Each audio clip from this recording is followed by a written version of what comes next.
Hello friends, I am Professor Shashikala Jadhav. A very warm welcome to our channel English Guru. My dear student, in this video we are going to learn your most interesting poem in your 12th standard syllabus, Money 2.6, written by William H. Davis. Let's start. About the poem. Student, this poem tells us about the rich man who wants to be a poor man to find the real happiness. It is when we do not have money or have lost our money, we realize how important the money is. At the end, the poet says that now he doesn't have money, he has true friends, though they may be few. Student, in present poem, poet explain the controversy sides of money and real happiness of life. We will discuss through the poem. About the poem. William H. Davis means William Henry Davis, born in 1871 and died in 1940. He is Welsh poet and writer. He spent a significant part of his life as a tramp or hobo in the United Kingdom and the United States. Student, tramp or hobo means a person who travels from place to place who has not his own home. म्हणजे अशी व्यक्ती की जिला स्वतःचं घर नसते, ती जागोजागी भटकत असते, त्याला ट्रॅम्प असं म्हटलेलं आहे. He became a peddler and street singer in England. त्यांनी इंग्लंडमध्ये पेडलरचं काम केले. पेडलर म्हणजे चोरीचा जो माल असतो ते विकण्याचं काम केले. तसंच ते स्ट्रीट सिंगर होते. He published his first volume, The Soul's Destroyer and Other Poems. This is all about the poet William H. Davis. Now we will discuss the poem line by line. Stanza number 1. When I had money, oh, I knew no joy till I went for many a false man as a friend came knocking all day at my door. In present stanzas, poet expressed his own experience, his self-experience wisdom that money makes the world go round. When poet has money, he had big circle of friends. Means in this stanza, poet tells about his past time when he was rich. That time he has many friends. But when he don't have money or lost his money or became a poor, he realized that all his friends left him. He found true joy and realized true meaning of happiness. It is not in money. It means that friends are attached with poet for his money, not for his friendship. All friends express that all of them are fake friends because when poet became poor, that time all of them left the poet. म्हणजेच विद्यार्थी मित्रांनो, जेव्हा कवीकडे खूप पैसे होते तेव्हा त्यांचे मित्र त्यांचा दरवाजा वाजवायला यायची. Knocking all day at my door. This line shows that. मग ती खरी मैत्री होती का, खरी फ्रेंडशिप होती का, तर नव्हती. तर ते त्यांच्या पैशासाठी यायचे. They came for their benefit only. त्यांचा फायदा पाहण्यासाठी यायचं की ह्या व्यक्तीकडनं आपल्याला पैसे मिळतील. खरी मैत्री त्यांच्यामध्ये नव्हतीच. There were no true friendship. All of them fake. आणि कवी असं म्हणतात की मला जोपर्यंत मी गरीब बनलो नाही तोपर्यंत मला जीवनाचा आनंदच समजला नाही. Next stanza number 2. Then felt I like a child that holds a trumpet that he must not blow because a man is dead. I dare not speak to let this false word know. In present stanza, trumpet means a musical instrument की ज्याला मराठीमध्ये तुतारी असं म्हणतात. First 2 lines, poet compared himself with a child who holds trumpet, but he has not freedom to blow it because in his family, in child's family, someone is dead. म्हणजे या पहिल्या 2 वळीमध्ये कवीने स्वतःची तुलना तुतारी हातात असलेल्या मुलाबरोबर केली की जसं त्याला स्वातंत्र्य नाहीये, तुतारी हातात आहे कारण कोणतरी डेड झालेला आहे, कोणतरी घरामध्ये मयत झालेला आहे, ते वाजू शकत नाही. Because all this things are against our customs. ह्या सगळ्या गोष्टी आपल्या प्रथेच्या कस्टमच्या विरुद्ध आहेत, त्यामुळे ते मूळ वाजू शकत नाही. He has no freedom to blow it. Like that poet has a lot of money but he cannot enjoy it. I dare not speak to let this false word know. In this time, poet has realized the true meaning of life. He come to know that all his friends are fake. कवीला हे समजलेलं आहे की त्याचे सगळे मित्र हे लबाड आहे, ढोंगी आहे, प्रिटेंड आहे. But he cannot express it. पण ते मांडू शकत नाही. म्हणजे त्या लहान मुलासारखी कवीची अवस्था झालेली आहे.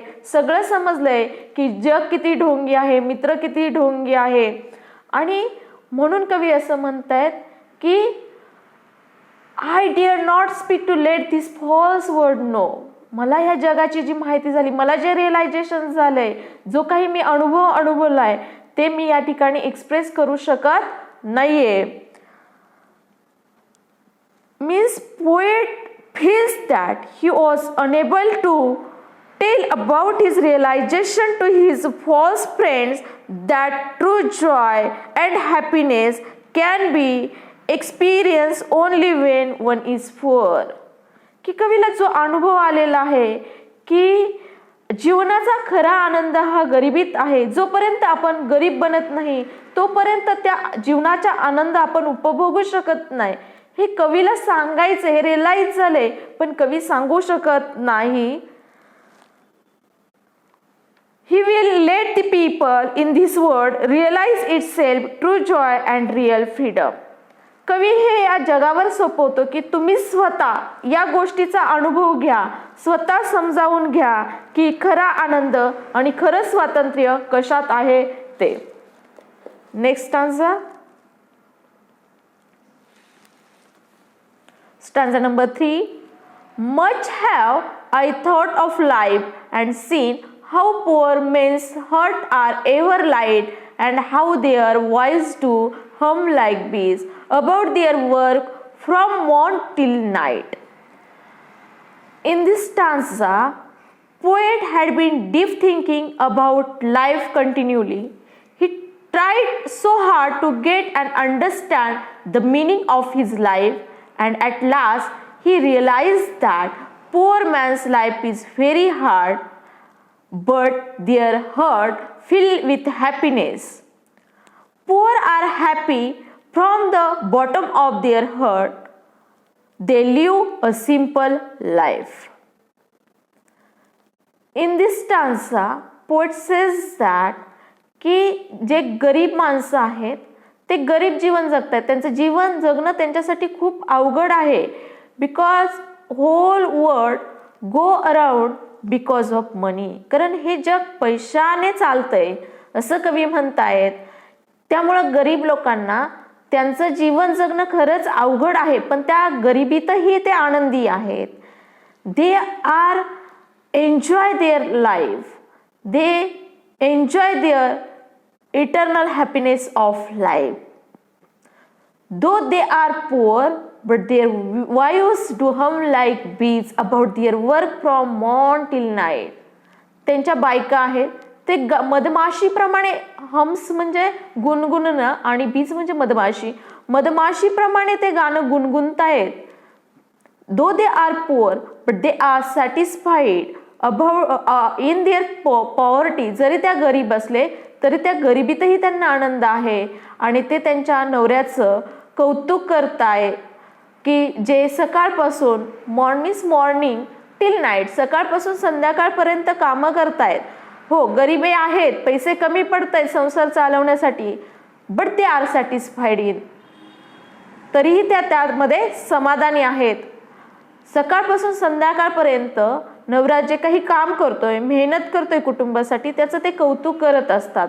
जरी त्यांच्या पैसे कमी पडतात म्हणून काही कंप्लेंट असल्या तरीही त्या नवऱ्याचं कौतुकच करतायत.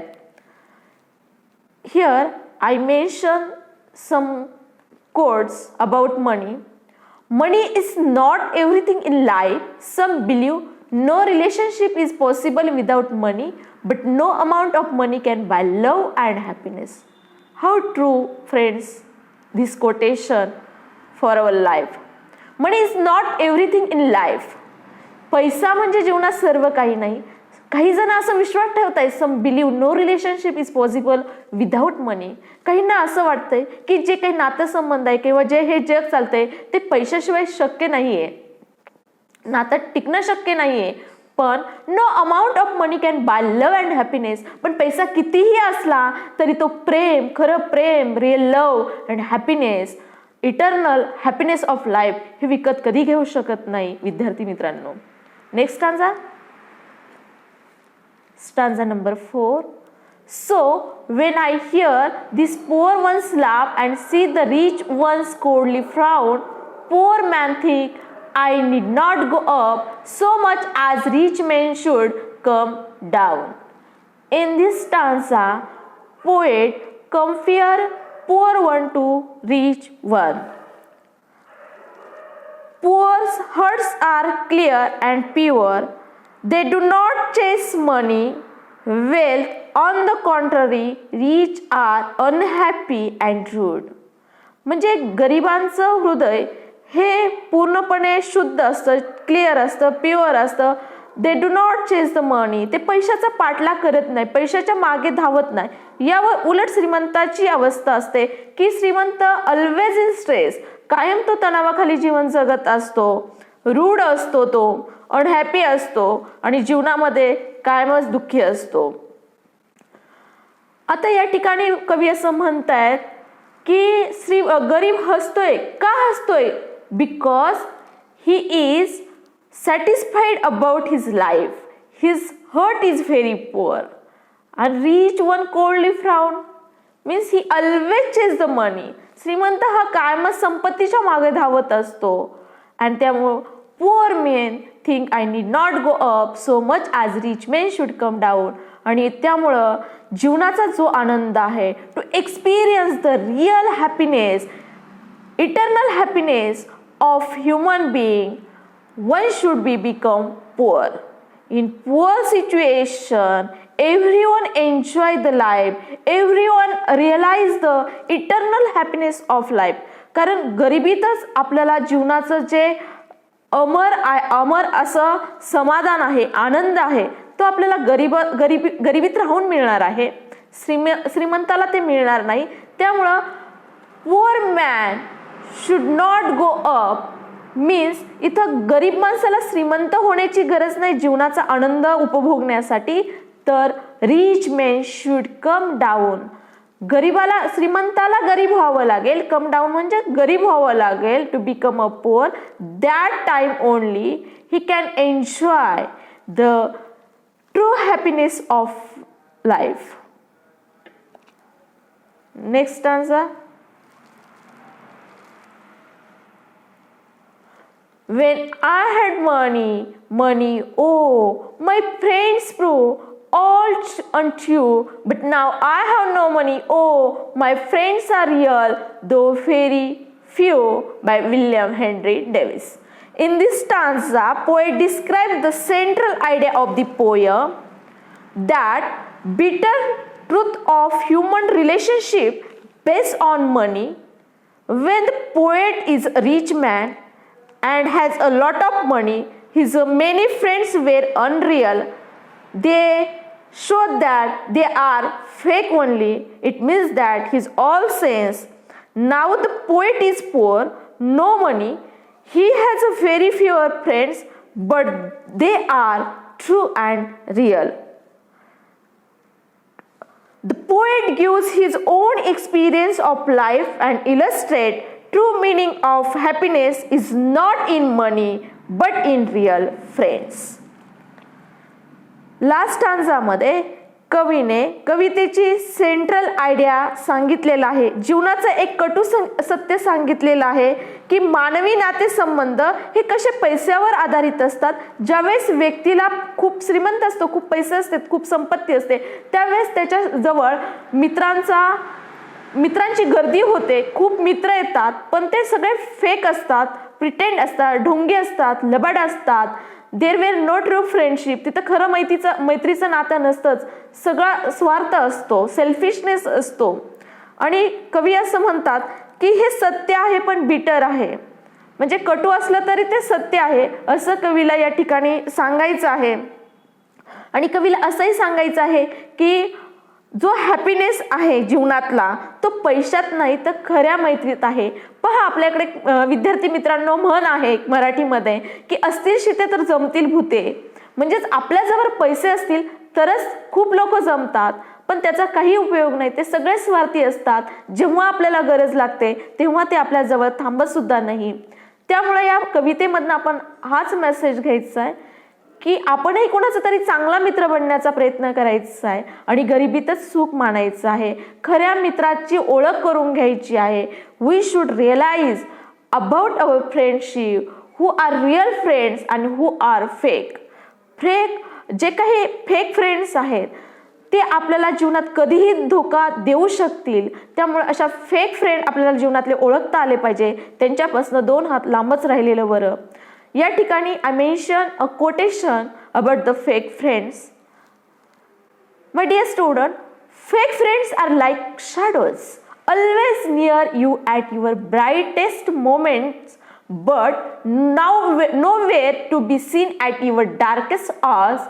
True friends are like stars. You don't always see them, but they are always there. Student, how true quotation about our life. We all of us experience this quotation in our real life. Friends are like shadow. सावलीसारखे असतात लबाड मित्र. Always near you at your brightest moment, but nowhere to be seen at your darkest hours. म्हणजे ज्यावेळेस उजेड असतो त्यावेळेस आपल्याला आपली सावली दिसते, पण जेव्हा अंधार पडतो तेव्हा म्हणजे जीवनामध्ये जेव्हा संकट येतात तेव्हा ते सावलीप्रमाणे ते अंधारातनं आपल्या नाहीसे होतात. True friends are like stars. You don't always see them, but they are always there.